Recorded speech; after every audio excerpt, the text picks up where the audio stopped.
Hi you guys, welcome back to this channel. Thank you for joining us. If this is your first time, please check around and consider subscribing to this channel. And if you're a return subscriber, I appreciate you so much. Thank you for returning. So to get started, I have a lot of questions that are like, how can I get started now? How can I get started now? I'm a CNA. They're not quite in a position to get licensed. I kind of wanted to go over the way that you can get started right now as a CNA today. I feel like I have gone over that, but I kind of talk about being licensed and then not being licensed and how to get started. So this video is going to be just about getting started and you're not licensed. So you're a CNA and maybe you do private caregiving. Now you want to go legit, you want to have revenue coming in, you don't have a license, but you want to act as an agency. What you need to know is that as a home care agency, and you're not licensed, you're only going to be able to do non-medical care. So that means you can assist with activities of daily living. So showering, bathing, dressing, grocery shopping, companionship, things of that nature. So you're a CNA or you're a caregiver, you want to work for yourself. So essentially what you would need to do is have a business plan. This doesn't have to be anything extravagant. If you're Googling something and it looks complicated, it should not be complicating. It should be something that's easy for you to understand, easy for you to read, easy for you to, if somebody asks you what your plan is, what your goals are, you should be able to easily open it up and read through it with no problems. If they have questions, you should be able to answer those questions easily. It should not be too complicated. So that's going to look like, your projections. How many clients do you plan on having? What are the hours that you can accept? So I feel like this is a really bad angle, but I don't have my tripod today, so I apologize for that. So what this could look like is, how many hours do I want to work? Because there's only one of you right now. So am I going to work from 9 to 5? Am I going to work from 7 to 7? Like, what does that look like for you? Are you going to work Monday through Friday? Are you going to work 7 days a week? Like, what does that look like for you? Your goals, do you plan on having 12-hour clients and you work 4 days a week? So, get those goals down so that you can at least have something that you're shooting for. If you're not aiming for anything, you're all over the place. So have something written down that you can at least strive for so that you don't lose your momentum. So once you do that, what does the pay look like? What are you gonna pay yourself? What are you gonna charge? Do you have add-ons, for instance, dog care, or if somebody's a smoker, you don't want to deal with it, but if I have to deal with it, I'll charge an extra $10, something like that. I'm just pulling these things out of thin air, but these are things that you can add in as an add-on. So something like that. Your projections, what do you expect to have in a month or a year? So things like that. If you ever need assistance with anything and somebody says, well, what are your projections? I will lend you money, but what are your projections? What does your business plan look like? They may want to see something like that. So going on from there, you have your business plan. That's all good and fine. Now this part you can, if you would like to, and I made a joke about this to a relative, and actually it's not funny. Later on I felt a little bad, but it's not funny. So, and anybody could be in this situation. So somebody said, I need an LLC, I need an LLC. Can you help me get an LLC? I need an LLC so bad. They were going crazy trying to get an LLC. And I had to let them know, I gave them the information on getting an LLC, but then I said, you know what? If you don't have any money right now, an LLC is not going to do you any good. An LLC is going to take all of your money that you do have because you have to pay initially, you have to pay annually. If you don't pay on time, the annual fee, then you get extra fees added on to that. Once you agree to do that, you need to file taxes. If you're not gaining any revenue, how do they know? You still need to file. So there's things that you have to keep up with on your end when you have an LLC. Again, a LLC, if you haven't watched my previous videos, an LLC separates your personal from your business. If you have nothing on the personal side and you have nothing on the business side, you don't have anything to separate. It's like dividing zero. You can't do it. You have nothing over here, you have nothing over there. If somebody sues you on either end, they're getting nothing. So sometimes an LLC is not necessary at that point. But so if you can afford it and if you're ready to, the next thing I would say is to get a business bank account. To get a business bank account, you do need to have some sort of legal entity. When you get to the bank, they're going to want to see what you have, your document, and they're also going to check online to make sure it's active. So just because you have a piece of paper in front of you does not mean that it's active, so they'll look it up when they get there. But just to verify, they want to see both of those things together. So you will need something showing that you have some type of legal structure, whether it's a C Corp, S Corp, LLC, that type of thing. So you definitely need to have that. You need to have your EIN number. Your EIN number can be found on the irs.gov website. It's completely free, but you do need to apply between business hours. That is something that you can print off of line the same time. So as soon as you get done with your application, it's gonna let you print the page. You can screenshot it, you can print it, you can save it to your phone, you can save it to your computer, wherever you apply at.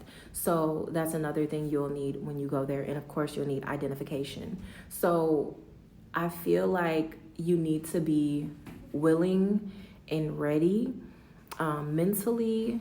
You need to be ready to work, because work in your business and work at your business, you need to be ready because things are going to cost you. So some bank accounts cost, some don't. I would go with a credit union because typically they don't cost. You're not paying anything out of pocket. If you have, like I had funds available at the time, I had Chase, and you have to have $2,000 in that account at all times to not be charged, or you have to have like $2,000 of revenue or deposits or something like that coming in monthly to not be charged. So I went with Chase because it's a brick and mortar, it's a well-known bank. But then I also have like Navy Federal Credit Union, and they don't charge for a business bank account. I have a couple of other ones. I have multiple ones. Sometimes you may need multiple ones. You may need to pay your bills with one. You may want to pay yourself with one. You may want to, your savings is in one. You may want to do payroll. You may want to have different accounts for different things, but that comes later.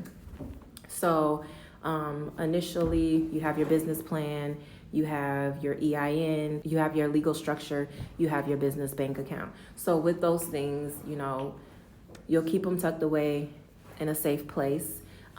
You want to start marketing. You want to start finding clients. I'm going to give you a few here, but because I do charge for these, because it took a while for me to build my list and see what I do, what works for me, and all of those things.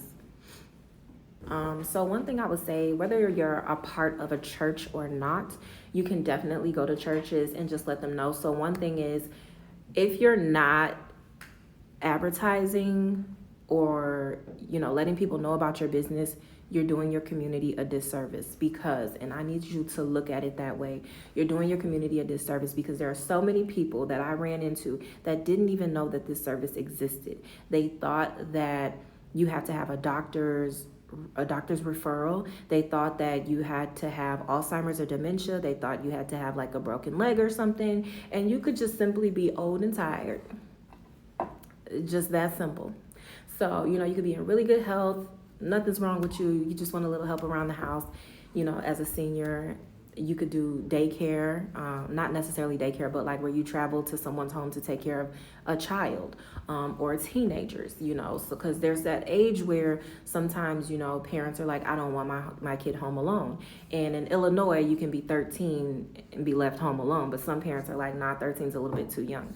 I don't think I'll leave mine at home at 13, maybe like 15, 16. So, that's something that you can get into. You could do babies, toddlers, teenagers, young adults, adults, maybe, with intellectual disabilities. You can do seniors. I focus on seniors. So there's a range of people that you can definitely work with.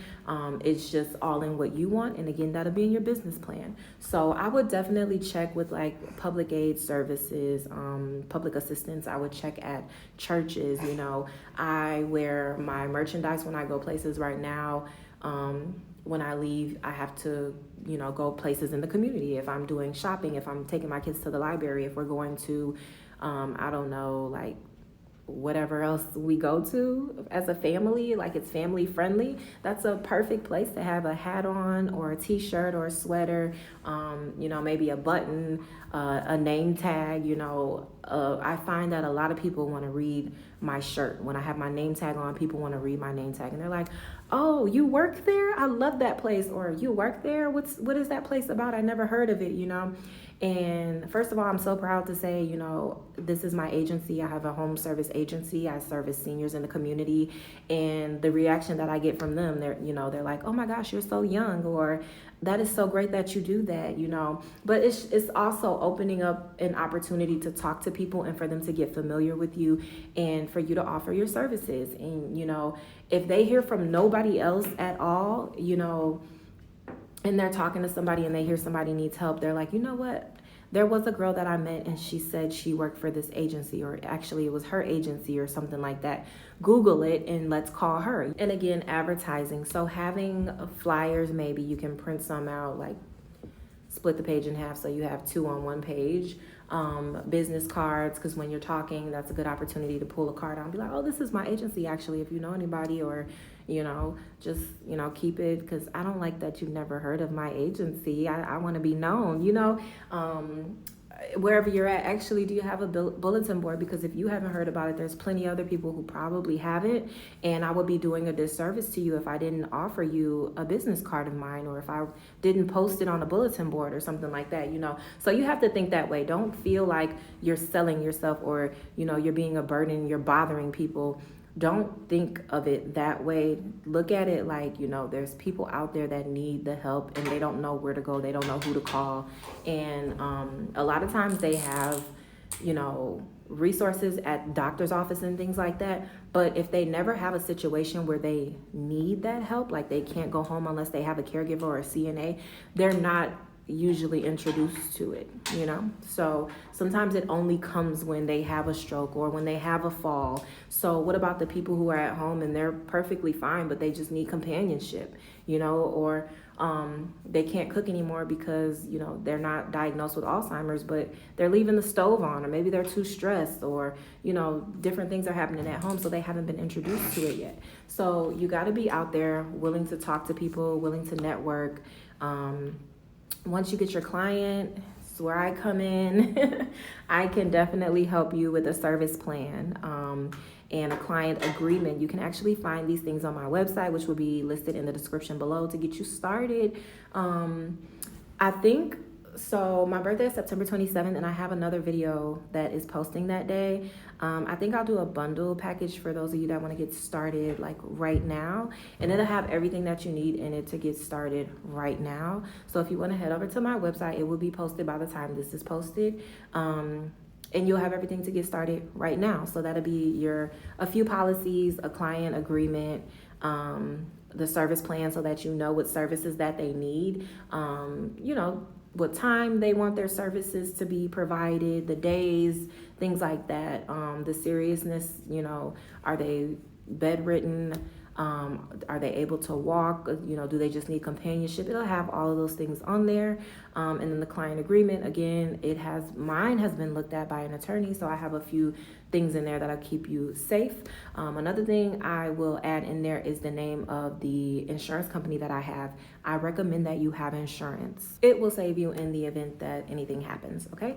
So there's that. I mean, you guys know what insurance is for. So I recommend that you have insurance. You can have insurance, by the way, if you're a CNA and you're working for another agency. If you're a CNA and you're doing private caregiving. If you're a caregiver, you can have insurance as well for yourself. So the job may have workers' comp or something like that, but you can also get your own insurance. And I recommend it if you're doing a business. So this is you. If you're starting as a caregiver or a CNA and you want to do private caregiving, you want to jump into it and make a business out of it, get a jump start, get your feet wet, see how it is to get clients, see how it is to work on the business side as an administrator, get used to these things so that you can then apply for a license. Or if you're not able to apply for a license now, maybe you want to work a little bit and then save the money so you can apply for the license, whatever your situation is. I think it's a really good option. So you get to see how it is to actually work for yourself, to see how it is. Because a lot of people are like, why do we get paid this way? Like, why are they not paying us enough? Because sometimes the economy can't afford it. You know, their economy, they can't take on the prices that, you know, people are charging for a, you know, somebody to take care of someone's loved one. So if they can't, the market can't take on as much, then we can't pay as much as agencies. You know, we just don't have it because the clients just don't have it.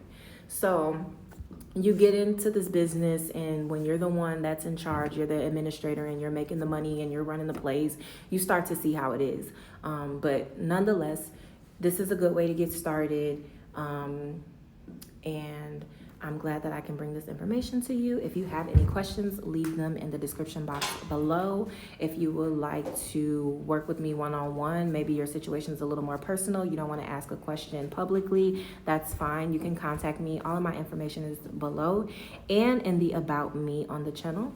So I hope you have a good one. Thank you for tuning in, or thank you for returning. And if you watch this video all the way to the end, don't forget to like and subscribe. If you watch this video all the way to the end, comment your favorite emoji, and I will see you in the next video.